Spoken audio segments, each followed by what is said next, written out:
Alfred Dreyfus, déporté matricule 1 sur l'île du Diable.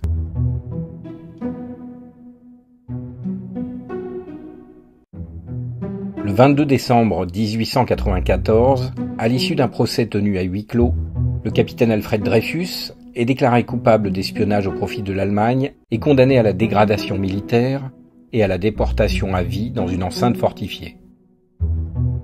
La presqu'île du Caux, située en Nouvelle-Calédonie, est alors le lieu de déportation, en enceinte fortifiée, désignée par la loi du 23 mars 1872, mais bien qu'il s'agisse d'un site isolé et éloigné de la métropole, il n'est pas jugé assez sûr pour le condamner. Le législateur craint les tentatives d'évasion. Le 9 février 1895, une loi contenant un seul article est donc promulguée pour spécifier l'existence d'un second lieu de séjour possible pour les condamnés à la déportation en enceinte fortifiée. Ce sera la Guyane et plus spécifiquement les îles du Salut.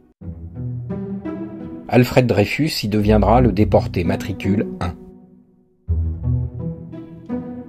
Cette exposition est proposée par Aurélie Schneider, conservatrice du patrimoine, à l'Association pour gérer l'architecture et le musée des îles du Salut, Agamis.